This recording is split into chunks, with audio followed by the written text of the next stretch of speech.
you really wanting to build more self-trust in yourself, and then you see some people maybe out there, maybe a role model or inspirational leader or whoever it might be, and you're like, they're very cool, they're very calm, and they seem to have a lot of trust and confidence in themselves.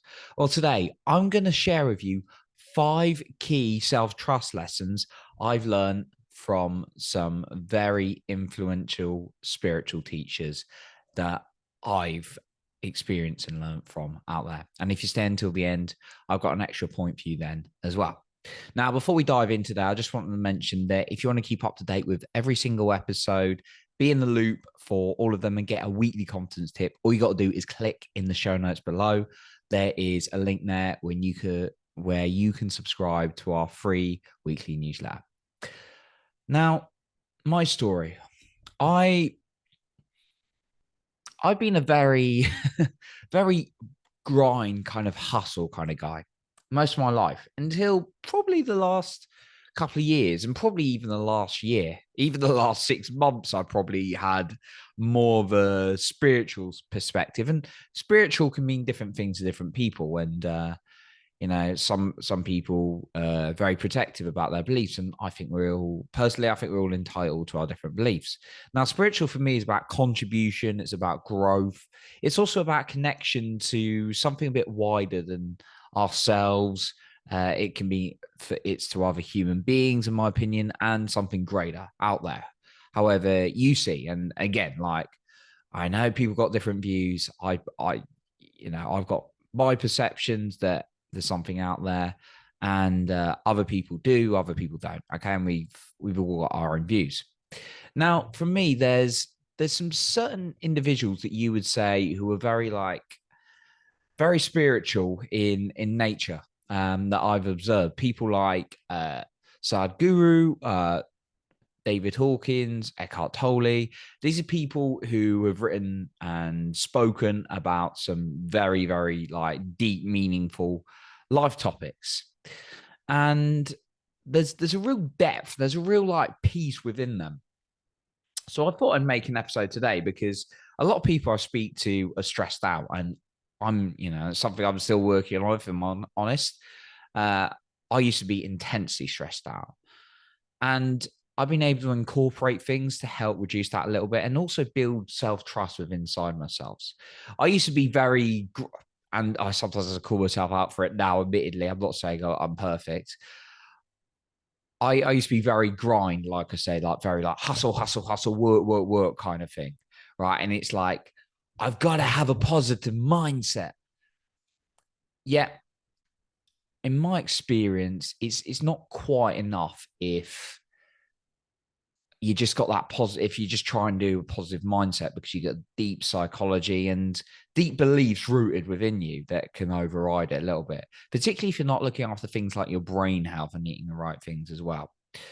So I wanted to say, like, for me, if I keep doing the same things again and again, rushing around and then trying to just have this little burst of like positive attitude, it's usually not lasting. And when I've been able to learn from people who are very like peaceful by nature, and I don't genuinely believe anyone's like 100% like peaceful, calm all the time, right? Or they're like feeling 100% confident all the time. Yet there's individuals who teach how to be like that the majority of the time, right? So that's what I really wanted to share with you, some of my learnings from that and how I've really applied it. Now, I want to ask you this. If you keep doing the same things, like trying to hustle and then just that short term, good attitude, I'm going to make things happen, but then you keep going back to the same cycles of being exhausted and feeling down, how's that helping you? Because if you're anything like me, it didn't do me any good.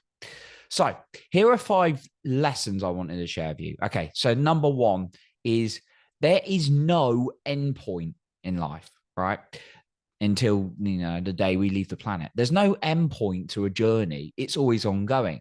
And I used to have a thought or a belief that when I got a permanent job, when I was living in my own home and all these kind of things, maybe married, and I don't own my own home and I'm not married. I've got a permanent job and I've done businesses and things like that, and sales on the side.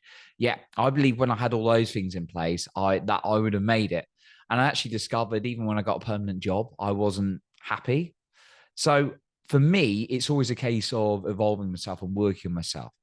Like today, for example, I got a little bit upset by something. Now I do a ton of work on myself. That work does have an impact because I've been able to come back to a more empowering emotion than a negative one. Yet for me, there's always developments. There's always things to dive into because guess what? Life gives us challenges and we find out more and more about ourselves, I genuinely believe, as we go through life. So there's no end point, right? I believe in just always having ongoing habits, ongoing processes without overdoing it for where I want to go because the work never stops. Now, I'm not saying you need to, when I say work, I'm not talking about like working like 100 hours a week or anything like that. I'm talking about physically, like if you just stop physically working out, right?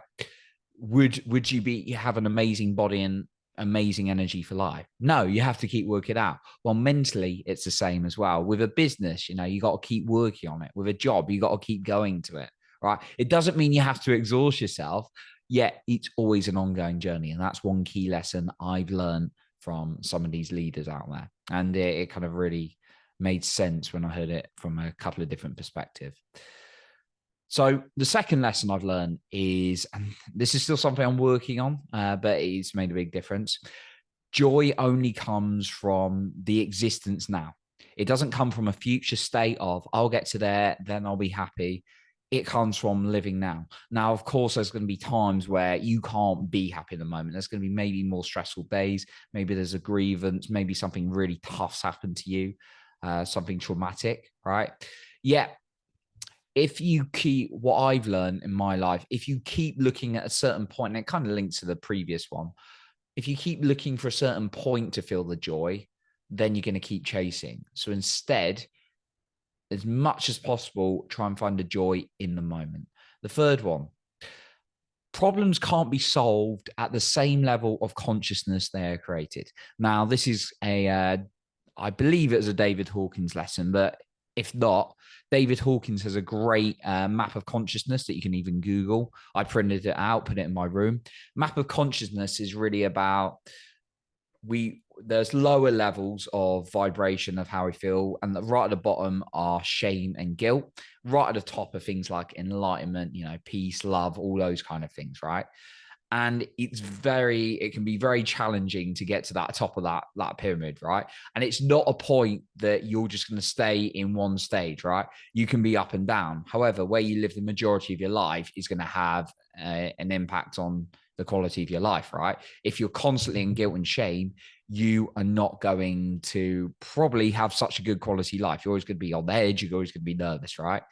Yeah, you may be in the majority of the time, maybe in like this maybe more of a peaceful in the middle of things like courage. You may be in the place of, like peace, and maybe something goes wrong and you're feeling a little bit anxious, which is slightly hard in guilt and shame, but you get there. Or maybe you're feeling a bit angry. It's okay. But anyway, that's a map of consciousness. Now, one lesson I've learned is if you've got a real problem, you're trying to work something out, and then you really want to have that trust in yourself, you want to have that peace, you need to change your vibration, not the situation first. Now, I'm not saying if you're feeling really guilty about doing something, you've messed something up, maybe it's a conversation with someone, that suddenly you're going to be like, right, I'm going to feel joy and love right at the top of the pyramid. That I think you and I both know that's not going to happen, going from like guilt and shame to suddenly like right at the top, right? What it does imply, though, is you need to raise slightly. So maybe you build up to courage, which is in the middle of this map of consciousness. And therefore, you're going to be more able to solve the problem or challenge that was created. Okay, the fourth one, seek to give love rather than receive. It doesn't mean you shouldn't accept love, doesn't mean you don't need anyone. Yet, if you really want love, I've learned, start giving it. Like even small acts, like giving a homeless person a bit of change, that's an act of love.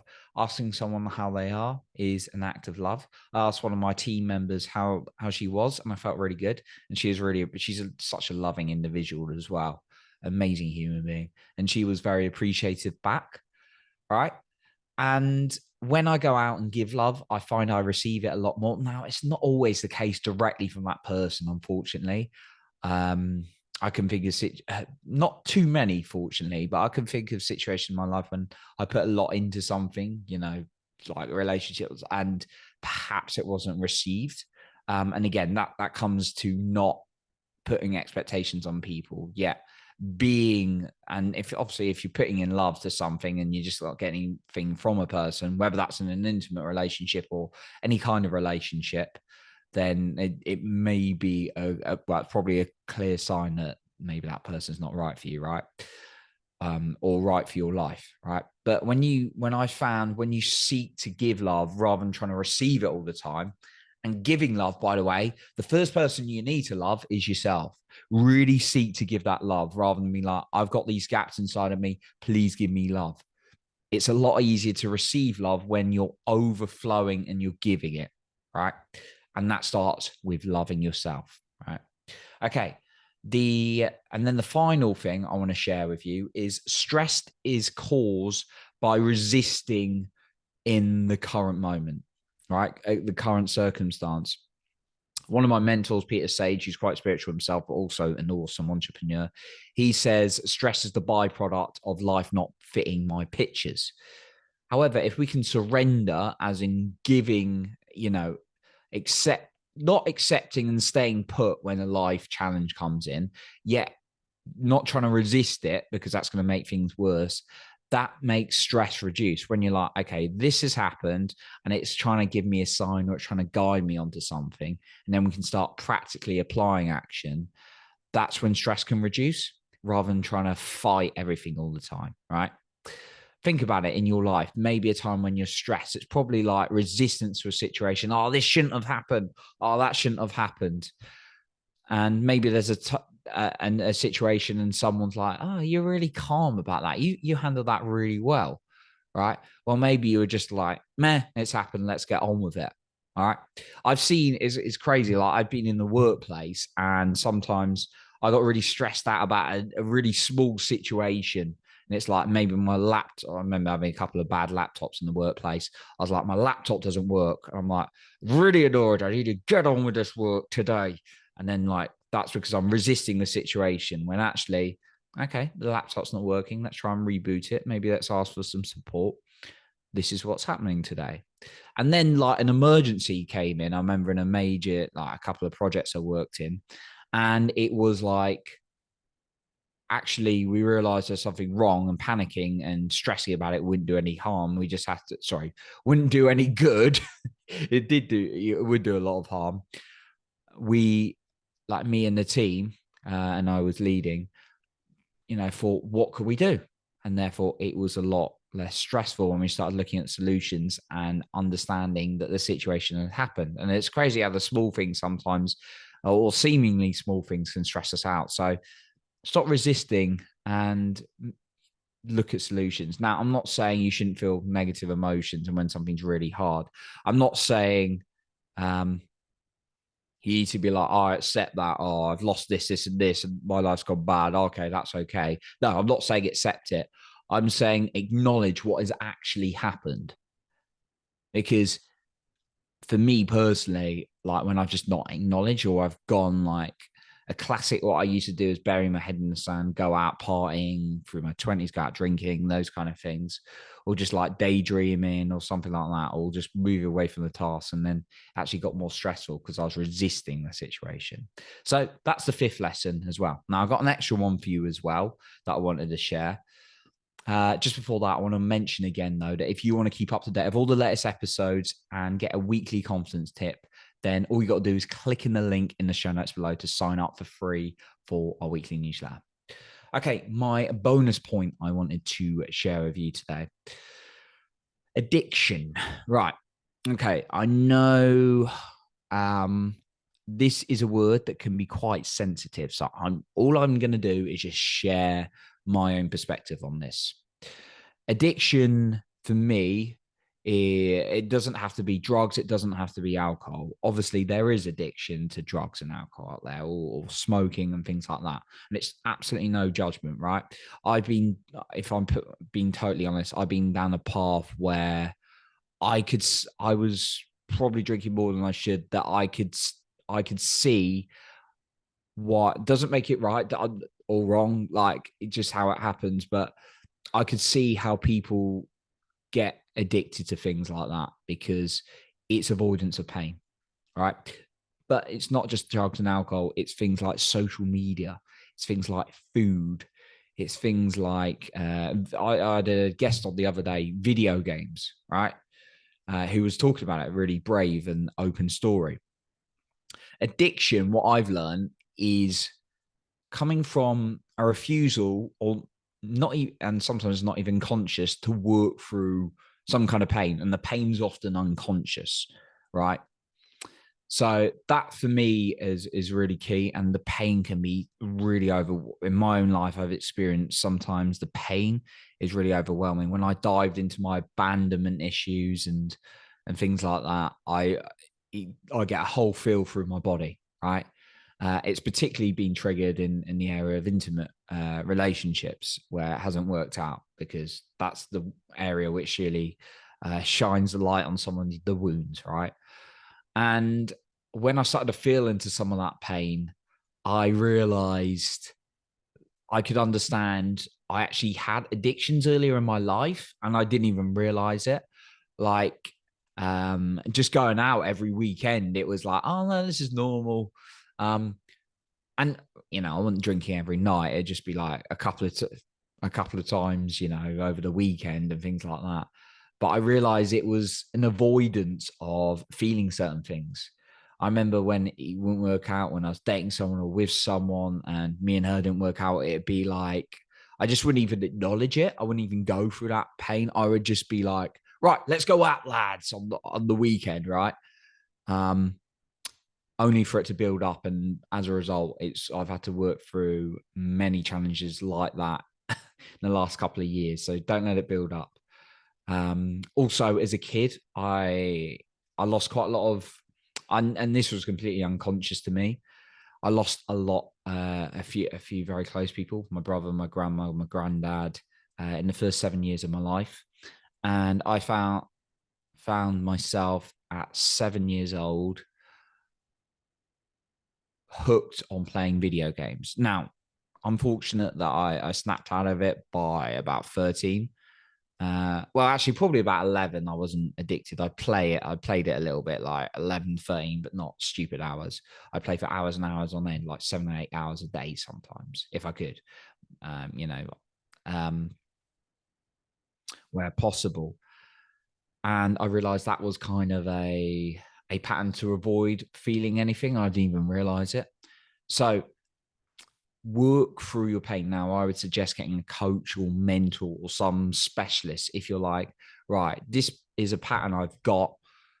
Can we talk about this and work through this? There's lots of support lines, there's therapists, there's coaches out there. So that's what I'd recommend. But actually, what it starts with is the decision that you're willing to work through something.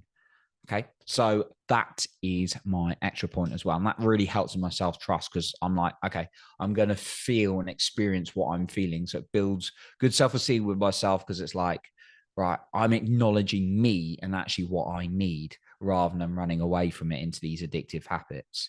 So again, that's just my perspective on my own personal experience with things like addiction. I've been, addicted to partying, video games, social media, my phone, all those, those kind of things.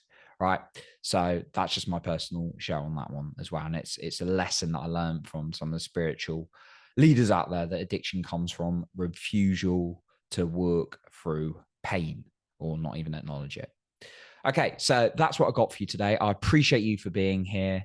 You're improving other people's lives by being the best you. And remember, you are in control of your own self-esteem and confidence.